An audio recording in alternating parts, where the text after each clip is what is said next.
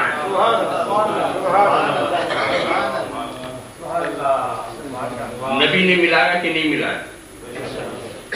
اور آپ کہتے ہیں صاحب امام صاحب سے کیوں نہیں رشتہ لگاتے؟ مصلی سے ہٹے تو بھتیجا چچا کہہ کے بلاتا ہے، بیٹا باپ کہہ کے بلاتا ہے. کب مصلی سے جب ہٹے تب نا، مصلی سے ہٹے جب نا. میرا حبیب مصلی نبوت سے کب ہٹا؟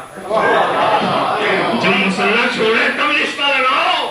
یہ تو وہ مصلی ہے جس پر نبی پیدا ہی کیے گئے. ان تو نبی وعد و بین الوعد تھی، ابھی حسن آدم کا وجود نہیں تھا اور رسول مصلی نبوت لے کے آئے. یہاں سے تو کبھی وہ ہٹے ہی نہیں. دیکھیے اللہ کے رسول نے آپ کو ملایا کہ نہیں؟ مگر ایک محلے کو ملا دینا یہ نبوت کا کام نہیں، بلکہ ملانے کے لیے چند محلے والے آؤ، جامع مسجد میں مل جاؤ. ملنے والوں کا دائرہ بڑھا. اس کے بعد اس سے بھی مقصد حاصل نہیں ہوا، پورے شہر والوں آؤ، عیدگاہ میں مل جاؤ. کم از کم سال میں 2 بار عیدگاہ میں آ کے مل جاؤ. مل جاؤ، کانٹے سے کانٹا مل جائے، زبان سے زبان مل جائے، اداؤں سے ادائیں مل جائیں، بالکل مل جاؤ. دوستو سرکار نے بہت کافی ملا دیا، آج تک کوئی دنیا اتنا ملا نہ سکی، بہت کافی ملا دیا، مگر اب بھی ملانے کا کام جاری ہے. کیوں؟ ابھی کچھ فرق ضرور ہے. عیدگاہ میں ملے ہوئے تو ضرور ہے، لباس کا فرق ہے. کسی پر امیری کا لباس ہے، کسی پر غریبی کا لباس ہے. کوئی آقا نظر آ رہا ہے، کوئی غلام دکھائی پڑ رہا ہے، لباس بدلے ہوئے ہیں. تو سرکار آپ نے کانٹھا تو ملا دیا، لباس نہیں ملا. ابھی انداز نہیں ملا، ابھی چہرے نہیں ملے. اچھا ہے پوری دنیا والوں آؤ کعبہ کے سامنے سب مل جاؤ، میدان پاک میں مل جاؤ، مزدلفہ کی وادیوں میں مل جاؤ اور سنو، اچھی طرح سے سنو. یہاں لباس اتار کر آنا، میقات کے اندر داخلہ نہیں ہوگا. چادر لپیٹ دو، چادر لپیٹ لو اور اس کے بعد آؤ. ارے چادر لپیٹ لیں، اتنا اچھا کپڑا اتار لیں، چادر لپیٹ کر کیا میں؟ اور کیا حرم آ گیا؟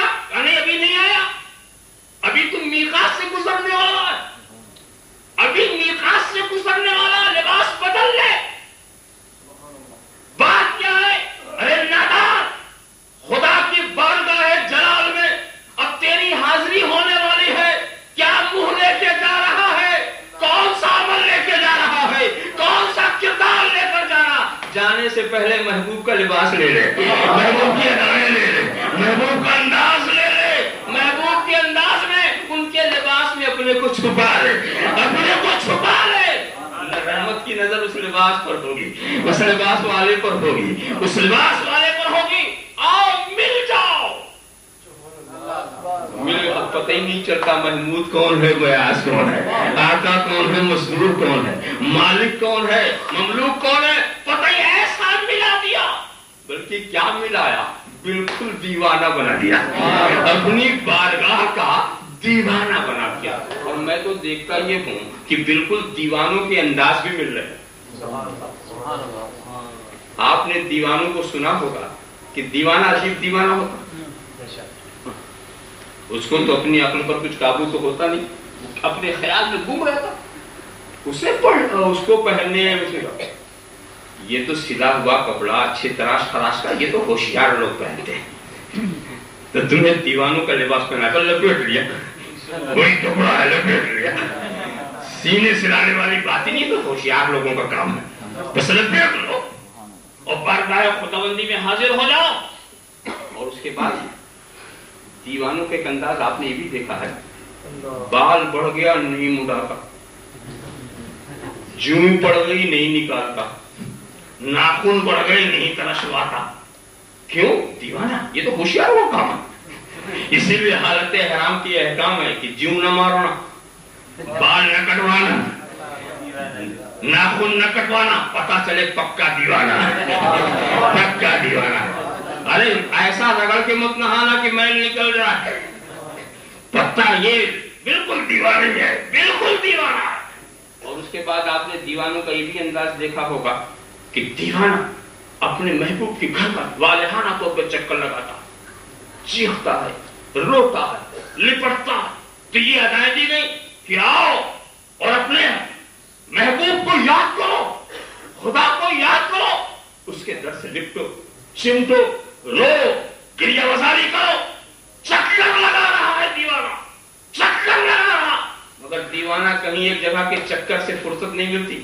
دیوانہ ہی نا کبھی اس پہاڑی پہ چلا گیا، کبھی اس میدان میں چلا گیا، کبھی اس صحرا میں چلا گیا. دیوانہ کسی ایک جگہ پہ صبر نہیں کرتا. کہا تو پھر ایسا بھی کر، صرف چکر ہی مت رکھ، کبھی صفا پہ چلے جا، کبھی مروہ پہ چلا جا، بالکل دیوانگی والا انداز. اور کبھی عرفات میں 2 دن گزار، رات مزدلفہ میں کاٹنی ہے.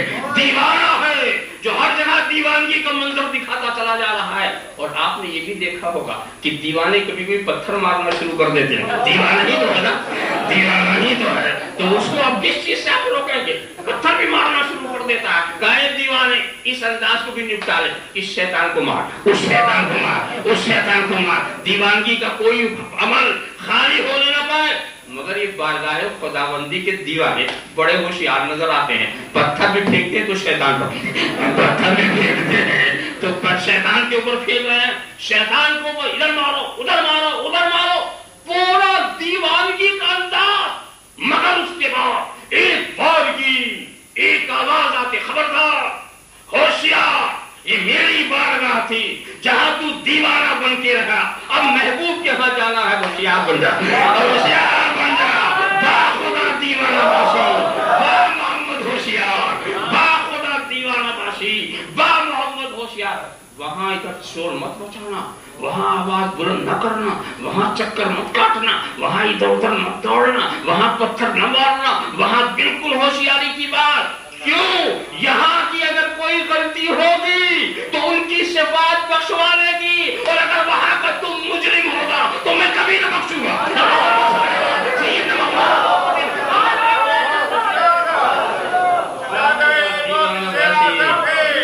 محمد ہوشیار، با خدا دیوانہ باشی. تو اے بے مثل نبوت والو، سرکار نے جس ڈھنگ سے ملایا کیا دنیا ملا سکی آج تک؟ لوگ ملانے کا نام لیتے ہیں، مٹانے کا کام کرتے ہیں. ملانے کا دعویٰ اور مٹانے کا کام. ان کے ملانے کا طریقہ کیا ہے؟ جس کے سر پر ٹوپی ہو ٹوپی چھین لو تاکہ ننگے سر سے مل جائے. جس کے پاس گھر ہو گھر لے لو تاکہ بے گھر سے مل جائے. جس کے اوپر لباس ہو لباس اتار لو چاہے ننگوں سے مل جائے. اس کو ملانا کہیں گے یا مٹانا کہیں گے؟ نبی نے کسی سے کچھ نہیں چھینا. عثمان غنی کی دولت نہیں چھینی، کسی سے کچھ نہیں چھینا، مگر اتنا جذبہ دے دیا کہ لٹاتے جاتے ہیں تسکین نہیں ہو رہی. اسلام کی راہ میں خرچ کرتے چلے جا رہے ہیں اور سمجھتے ہیں کہ بھی ہم نے کچھ نہیں کیا ہے.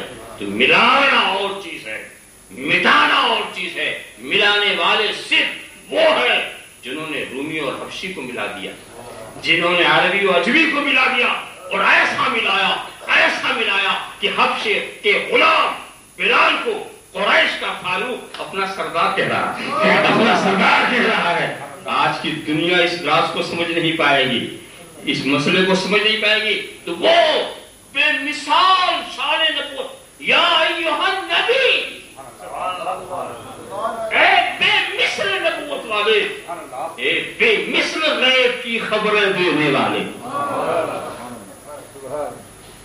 آپ کہیں گے کہ بھئی بے مثل خبریں دینے والے، سرکار تو کبھی بخیل نہیں تھے غیب بتانے میں.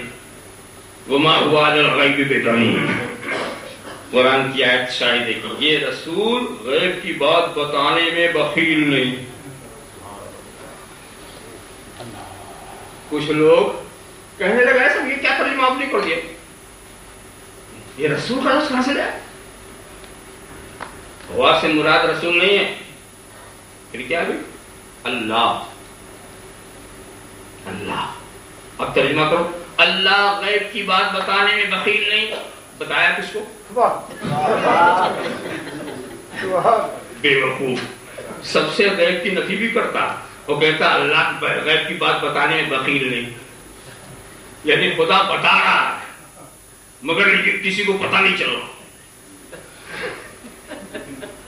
خدا کس کو بتائے گا؟ اپنے چنے ہوئے افراد کو. وہ چنے ہوئے کون ہیں؟ یہی نبی اور رسول, ان کو بتائے.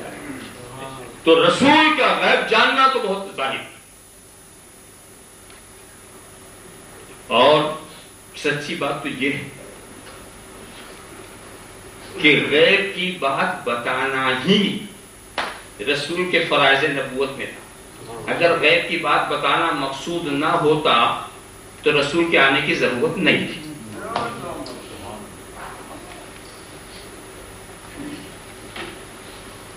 بولو رسول کس لیے آئے؟ آپ کہتے ہیں کھانا پینے کا طریقہ سکھانے آئے تھے, سونے جانے کا ڈھنگ سکھانے آئے تھے, تجارت اور زراعت کا طریقہ سکھانے آئے تھے, اٹھنے بیٹھنے کا سلیقہ سکھانے آئے تھے. اس لیے نبی آئے تھے. کیا تم کو کھانے پینے کا طریقہ نہیں معلوم تھا؟ پہلے ہاتھ سے کھاتے تھے کہ پیر سے؟ پہلے بھی ہاتھ سے کھاتے تھے, اب بھی ہاتھ سے کھاتے. پہلے بھی پیر سے چلتے تھے, اب بھی پیر سے چلتے ہو. کیا چلنا پھرنا تمہیں نہیں آتا؟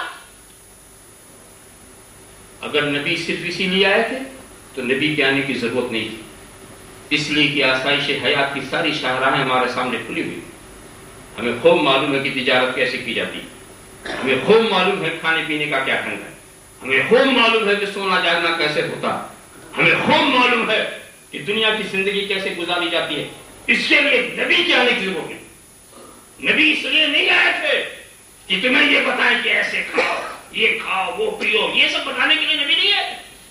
نبی اس لیے آئے تھے کہ تمہیں یہ بتا دیں کہ کون سا کھانا خدا کو پسند ہے اور کون سا کھانا ناپسند ہے, کس کھانے سے خدا راضی ہے, کس کھانے سے خدا ناراض ہے, کون سی تجارت خدا کو پسند ہے, کون سی تجارت خدا کو ناپسند ہے, کون سی زراعت خدا کو پسند ہے, کون سی زراعت خدا کو ناپسند ہے. تو نبی تو خدا کی پسند ناپسند بتانے آئے تھے.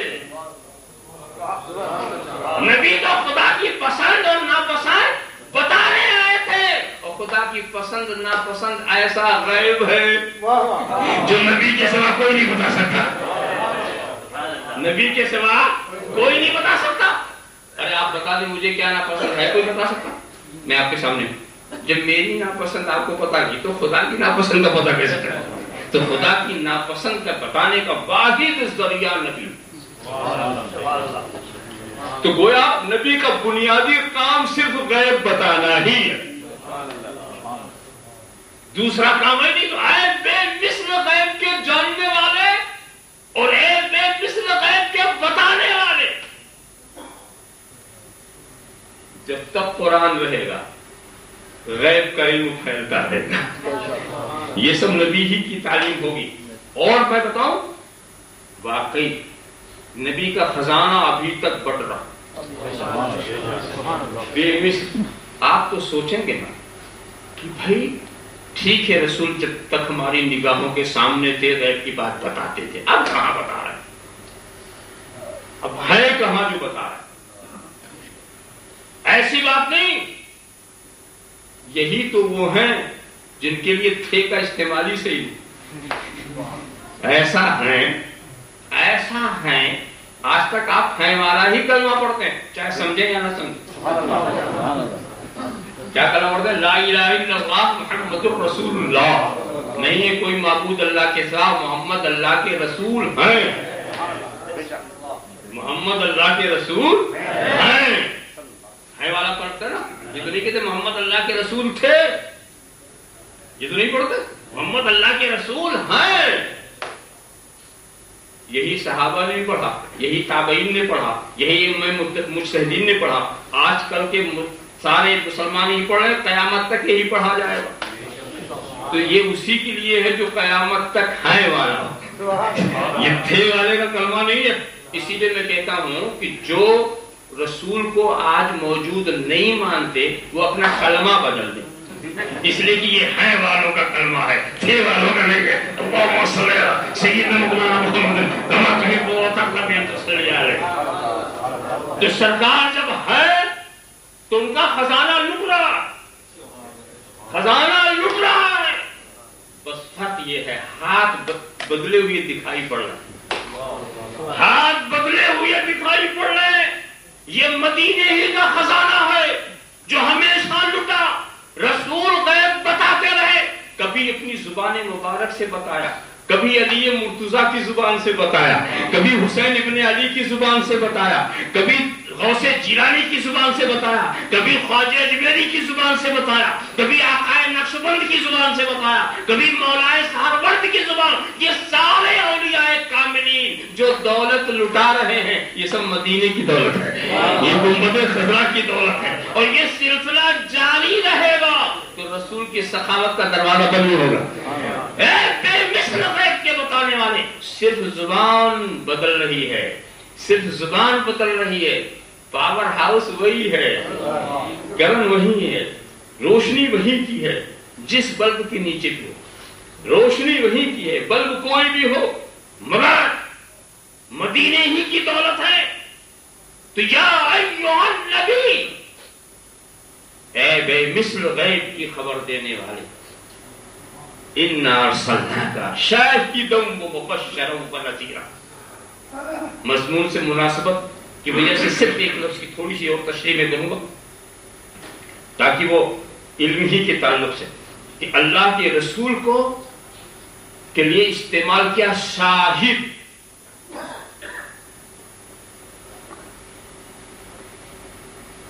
شاہد، ایک رسول ہم نے آپ کو شاہد بنایا، گواہ. اور کیسا گواہ؟ چشم دید گواہ. کیوں؟ سنی ہوئی گواہی اس وقت تک مکمل نہیں ہوتی جب تک کوئی دیکھنے والا اس کی تصدیق نہ کر دے.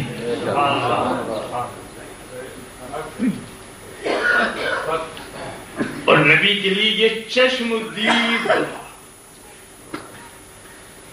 تفسیر روح البیان میں اس مقام پر شاہد کے تعلق سے جو بات کہی ہے کہ لما کان اول مخلوق خلقه اللہ تعالی کان شاہدا بہدانیۃ الحق وشاہدا بما اخرج من العدم الى الوجود. اللہ کے رسول چونکہ سب سے پہلی مخلوق تھے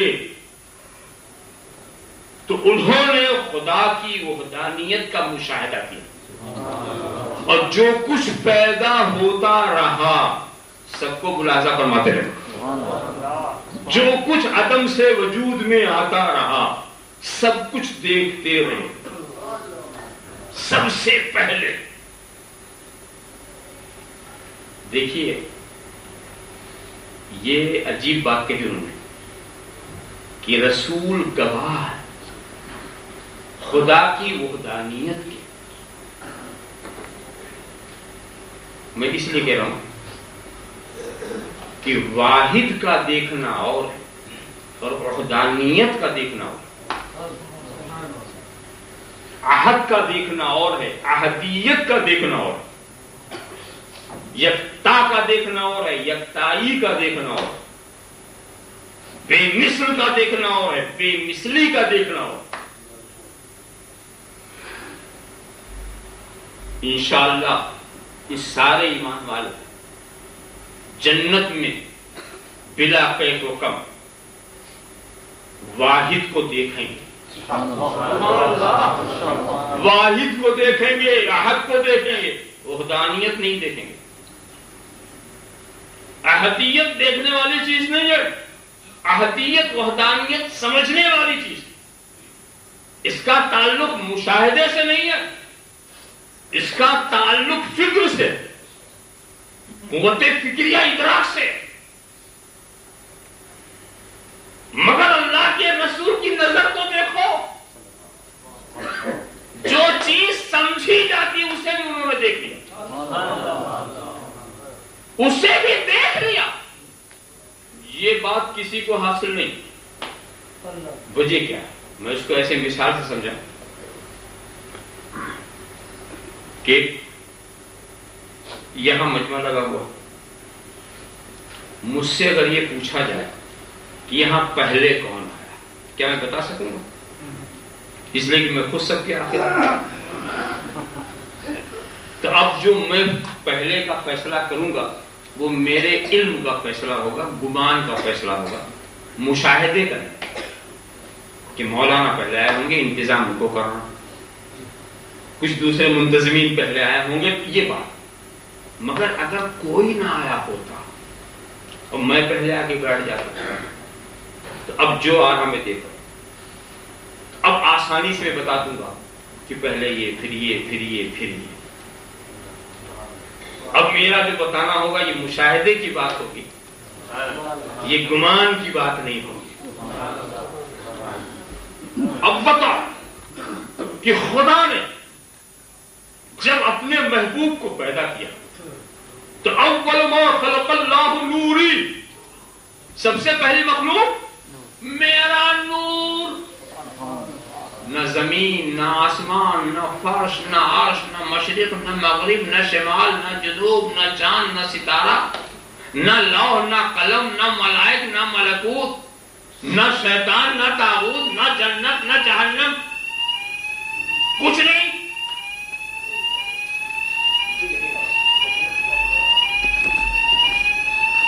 اللهم صل على سيدنا مولانا محمد وعلى سيدنا مولانا محمد كما تحب وترضى يا صلي على النبي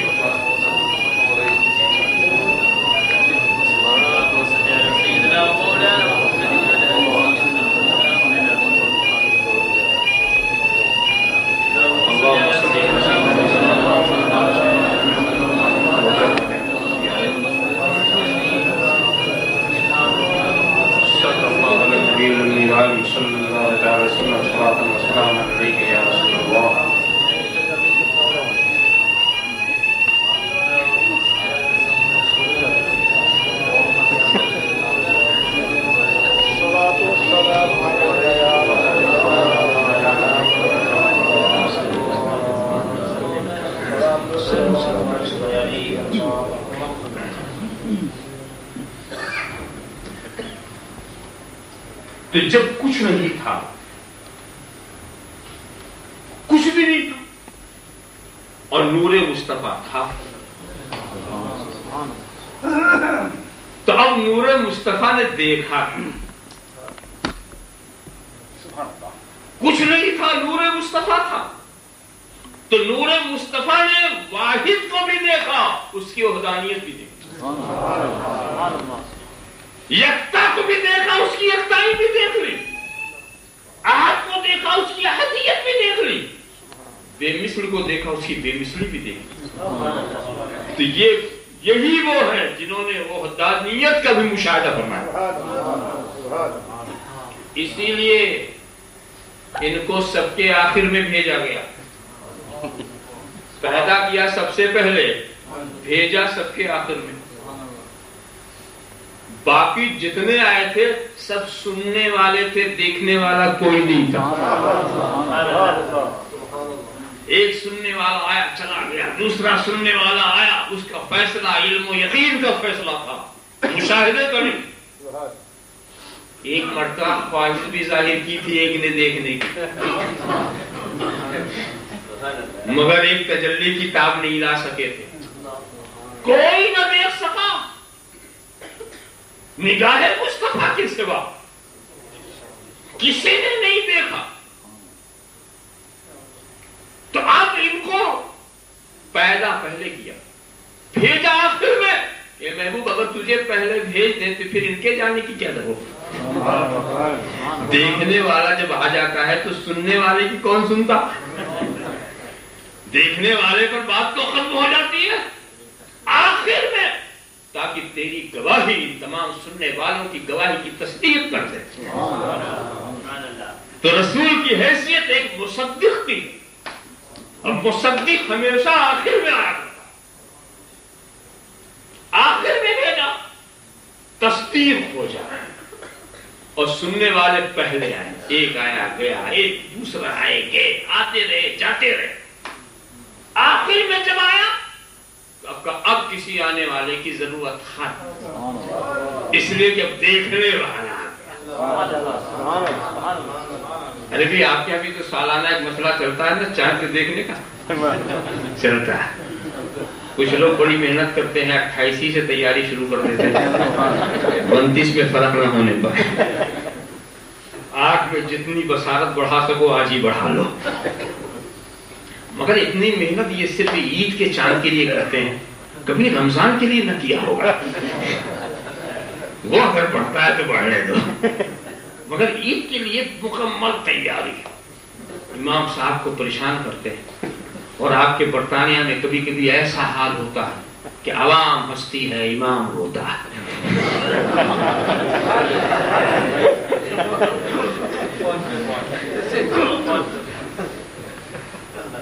پورا خون کا مقصد اسی رات کو حاصل ہو جاتا ہے،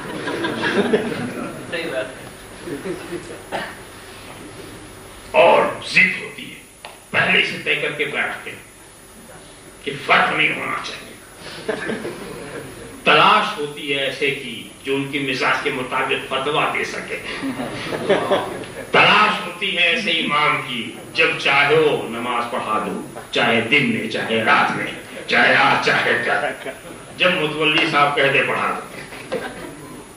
اب جب متولی ہی صاحب کے کہنے سے پڑھانا ہے تو دن رات کا فرق کرنے کی ضرورت ہی کیا ہے، جب کہتے پڑھا دو، چاہے روزہ رکھ کے پڑھاؤ چاہے روزہ توڑ کے پڑھاؤ، عجیب عجیب ہنگامے ہوتے ہیں، مگر بہرحال جو مسئلے کی نزاکتوں کو سمجھتے ہیں اور جو شریعت کا احترام کرتے ہیں وہ بہرحال امام کے فتوے کا لحاظ کرتے ہیں، سبھی ایک طرح نہیں ہوا کرتے۔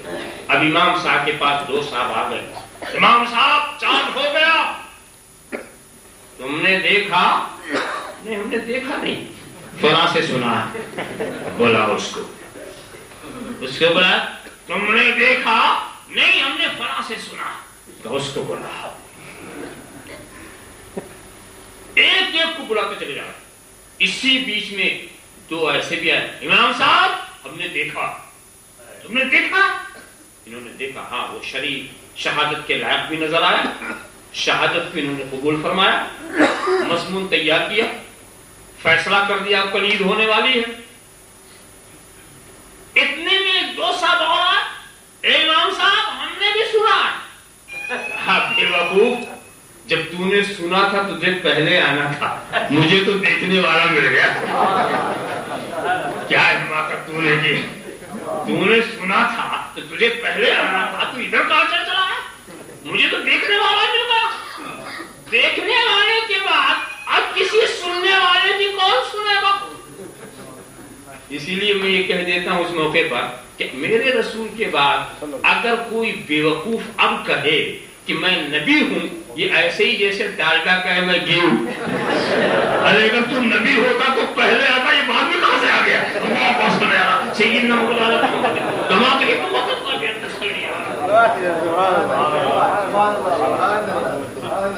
تو مشاہدہ کیا ہے اللہ کی وحدانیت کا بھی، اور جو کچھ ہے، اسی لیے بعض ترجمہ نگاروں نے اور آنکھوں ترجمہ کرنے کی چشمدید گواہ کی بہترین ترجمہ، اس لیے کہ گواہ وہی ہوتا ہے جو چشمدید ہوتا ہے، مگر اس کو اور ہلکا کیا ہے کہ ہم نے تجھے حاضر ناظر بنا کے بھیجا۔ حاضر ناظر، حاضر ناظر کا لفظ سنتے ہیں گھبرا لگا، رسول کو حاضر ناظر کہہ دیا، رسول کو حاضر ناظر کہہ دیا، کیا بات ہے؟ ارے خدا حاضر ناظر، خدا حاضر ناظر، تم نے رسول کو حاضر ناظر کیا، مشرک، مشرک۔ ایسوں کے دو جواب میرے پاس، ایک تو جواب یہ ہے تو عالم ہے کہ جاہل، پہلے بتا جبکہ میں جاہل ہوں. کس لیے یہاں آیا؟ اور عالم کہ خدا بھی عالم ہے، تو بھی عالم ہے، تو مشرک ہو گیا. تو بہرا ہے کہ سنتا ہے؟ اگر کہتا بہرا تو میں کیا سنا پڑا؟ سنتا ہے، خدا بھی سنتا، تو بھی سنتا، تو مشرک. تو اندھا ہے کہ دیکھتا ہے؟ کہا دیکھتا ہوں، خدا بھی دیکھتا ہے، تو بھی دیکھتا، تو مشرک. تو مردہ ہے کہ زندہ ہے؟ کہا زندہ، خدا بھی ہے، تو بھی ہے، تو مشرک. تو معدوم ہے کہ موجود؟ کہ میں موجود ہوں، خدا بھی موجود ہے، تو بھی موجود ہے، تو مشرک. آیا تھا شرک سمجھانے، اپنے اصول سے خود مشرک بن کے جا رہا ہے. شرک توحید کا راز سمجھانے آیا تھا، اپنے ہی اصول سے خود مشرک بن. تو نہیں جائے گا، نہیں جواب دے گا. اے کیا بات کر رہے ہیں؟ ہمارا وجود اور ہے، خدا کا وجود اور ہے. ہمارا علم اور ہے، خدا کا علم اور ہے. ہماری حیات اور ہے، خدا کی حیات اور ہے. ہمارا دیکھنا اور ہے، خدا کا دیکھنا اور ہے. ہمارا سننا اور ہے، خدا کا سننا اور ہے. ہمارا علم اور ہے، خدا کا علم اور ہے. یہی تو ہم کہتے ہیں، یہی بات تو سمجھو. جب تیرے اور نے تجھے شرک سے بچا دیا تو یہی تو ہم کہتے ہیں نبی کا علم اور ہے، خدا کا علم اور ہے. نبی کا حاضر ناظر ہونا اور ہے، خدا کا حاضر ناظر ہونا اور ہے. نبی کی بے مثلی اور ہے، خدا کی بے مثلی اور ہے. نبی کی ہدیت اور ہے، خدا کی ہدیت اور ہے. خدا الہیت الوہیت میں وحدہ لا شریک ہے، اور نبی اپنی شان رسالت میں وحدہ لا شریک ہے.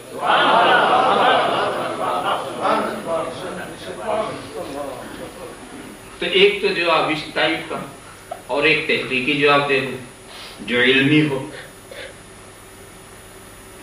مجھے بہت تعجب کی بات ہے کہ نبی کو حاضر ناظر کہنے میں تکلف اور خدا کو حاضر ناظر کہنے میں تکلف. کہیں قرآن میں بتا دو جہاں خدا کو حاضر ناظر کہا.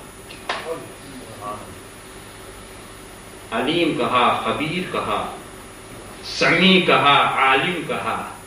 حاضر ناظر کا لفظ اگر قرآن میں کہیں ہو تو بتا. اچھا قرآن میں نہیں ملتا، حدیث میں کہیں ملے کہ جس میں خدا کو حاضر و ناظر کہا. اور اس معاملے میں چھوٹ دیتا ہوں، ضعیف حدیث لاؤ گے تو بھی مان لوں.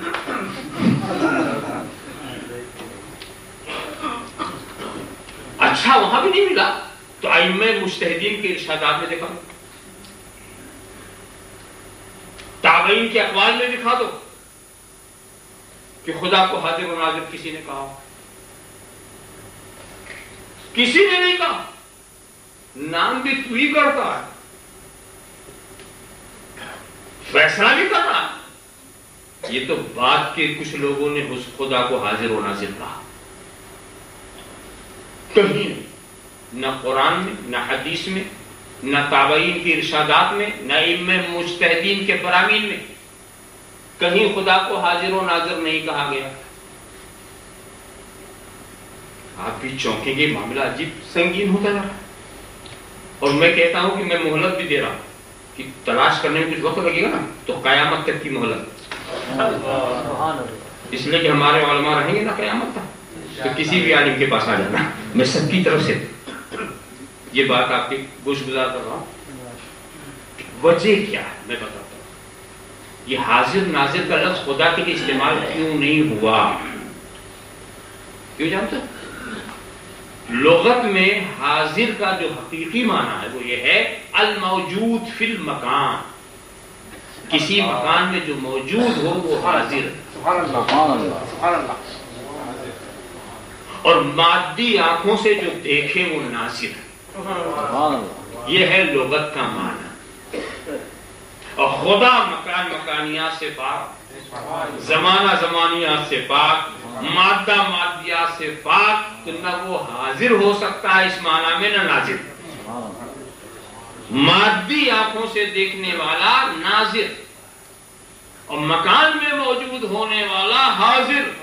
جیسے ہم سب یہاں حاضر ہیں، ہم ایک دوسرے کے ناظر.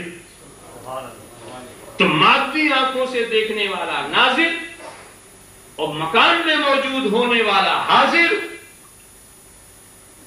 اور خدا کی شان اس سے بالا تر.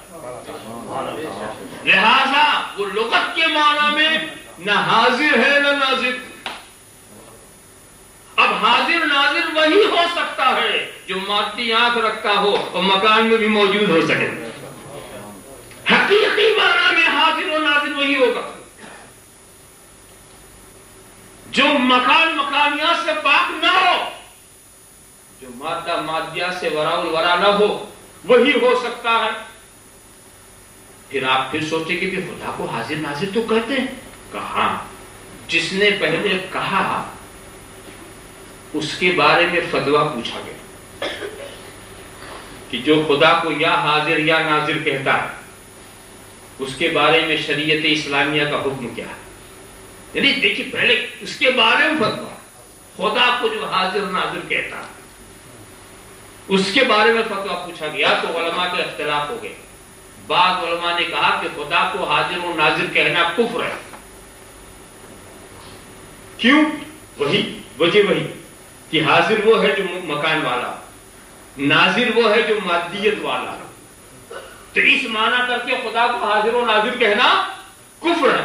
مگر کچھ علماء نے کہا نہیں, کفر نہیں, اس کی تعویل ہو سکتی, یا حاضر ہو یا ناظر ہو نہیں سکے کفر ہے. کیوں؟ یہ حاضر و ناظر کا وہ معنی مراد نہیں جو لغت میں, بلکہ یا من علم یا من را, اے علیم و خبیر. تو حاضر و ناظر کا تعویلی معنی ہے علیم و خبیر. تو چونکہ علیم و خبیر اس کا معنی کیا جا سکتا ہے مجازی طور پر, اس لیے اگر کوئی بول گیا تو ہم اس کو کافر نہیں کریں. بات دیکھا آپ نے کہاں کی کہ خدا کو حاضر و ناظر کہنے میں کلام کیا گیا, یہاں تک کہ کفر کا فتویٰ دیا گیا, اور پھر اس کا یہ جواب دیا گیا کہ نہیں یہ کفر تو نہیں ہے, تعویل ہو سکتی ہے. علیم و خبیر کا معنی پہنایا جا سکتا ہے اس کو. دیکھا آپ نے تو تعجب کی بات ہے کہ حقیقی معنی میں جو لفظ خدا کے لیے استعمال کرنا کفر ہو, اس لفظ کو اگر بندے کے لیے استعمال کریں تو شرک کیسے؟ سوچنے کی بات ہے. جو لفظ خدا کے لیے جس معنی میں استعمال کرنا کفر ہو, اس معنی میں اگر بندے کے لیے استعمال کیا جائے تو وہ شرک کیسے؟ شرک تو اسے کہیں گے جو خدا کی ذات و صفات میں شریک کرے. تو یہاں پر جو حاضر و ناظر رسول کو کہا گیا ہے وہاں لغت کے معنی کے اعتبار سے وہ حاضر و ناظر ہے, اور خدا کو جب ہم حاضر و ناظر کہتے ہیں اپنی روزمرہ کی بولی میں تو وہاں مقصد یہ ہوتا ہے کہ وہ ہمارا جاننے والا. خدا ہر کسی جگہ میں نہیں, ہر جگہ ہے کہتے ہیں نا, خدا ہر جگہ, ہر جگہ, مطلب یہ نہ سمجھو کسی جگہ میں, یعنی اس کی قدرت, اس کا علم وہ تمام کائنات کو گھیرے ہوئے, اس کی قدرت و علم سے کوئی باہر نہیں. یہ ہے اس کا حاضر و ناظر ہونا. ہر جگہ ہونا تو یہ اسی کا کام ہو سکتا ہے جو ہر جگہ میں آ سکے. تو معلوم ہوا اے بے مثل نبوت والے, اے بے مثل غیب کی خبریں دینے والے, ہم نے تجھے بھیجا چشم دید گواہ بنا کر. یہ خدا کی بھی شاہی ہے, مخلوق کے بھی شاہی. خدا کی گواہی یہاں دے رہے ہیں, اور انہی کی گواہی پر سارے انبیاء کی گواہیوں کی تکمیل و تصدیق ہو رہی ہے. اور شہادتیں تو کیا کیا دی ہیں نبی نے؟ جو شہادت نبی نے دے دی بس وہ سے جس کے جنتی ہونے کی شہادت دے دی وہ جنتی ہو گیا, جس کے جہنمی ہونے کی شہادت دے دی وہ جہنمی ہو گیا. تو یہاں بھی وہ شاہد ہمارے لیے. اور آخر فرش والے تیری شوکت کا علو کیا جانے, فرش والے تیری شوکت کا علو کیا جانے. خسروا عرش پہ ہوتا ہے تاریخ تیرا. اللہ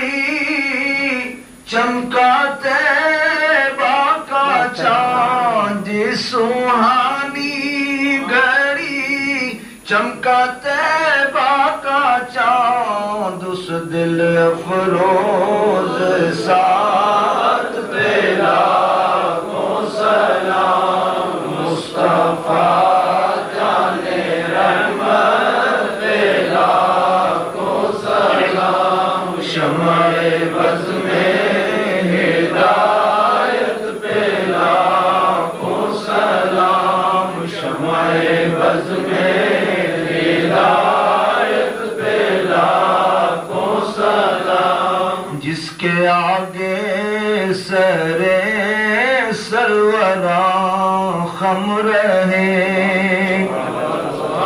جس کے آگے سرے سروراں خم رہے جس کے آگے سرے سروراں خم رہے اس سرے تاج رفعت پہ لاکھوں سلام مصطفیٰ جانے رحمت پہ لاکھوں سلام شمع بز میں ہدایت پہ لاکھوں سلام شمع بز میں ہدایت پہ لاکھوں سلام جس کی تسکین سے روتے ہوئے ہنس پڑے جس کی تسکین سے روتے ہوئے ہنس پڑے اس تبسم کی عادت پہ لاکھوں سلام مصطفیٰ جانے رحمت پہ لاکھوں سلام شمع بز میں ہدایت پہ لاکھوں سلام شمع بز میں ہدایت پہ لاکھوں سلام ایک میرا ہی رحمت پہ دعویٰ نہیں ایک میرا ہی رحمت پہ دعویٰ نہیں ایک میرا ہی رحمت پہ دعویٰ نہیں شاہ کی ساری امت پہ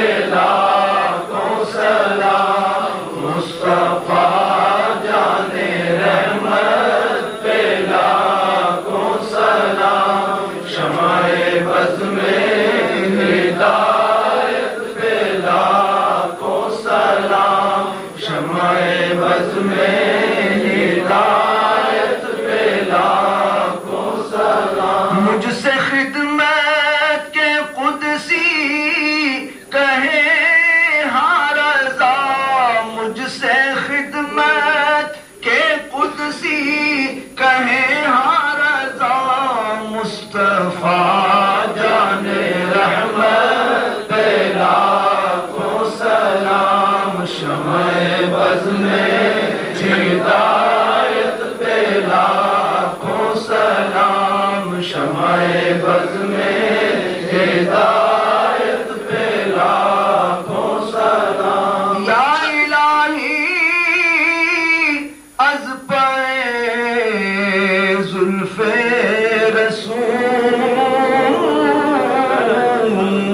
رسول یہ سلام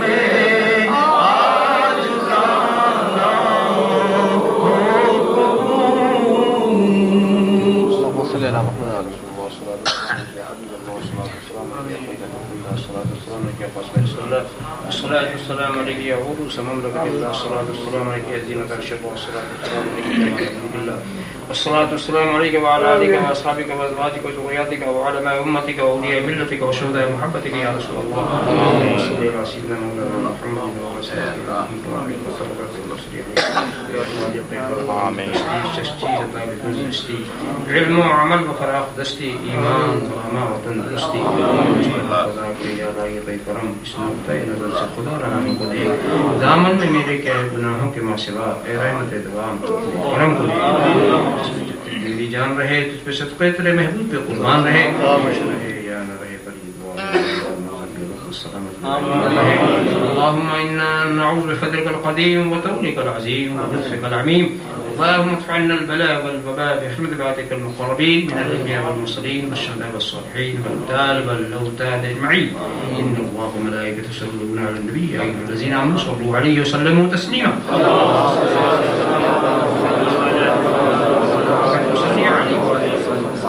ألا إن أولياء الله لا خوف عليهم ولا هم يحزنون الذين آمنوا وكانوا يتقون سبحان وصلى الله تعالى على خير خلقه وعلى آله وأصحابه أجمعين برحمتك يا أرحم الراحمين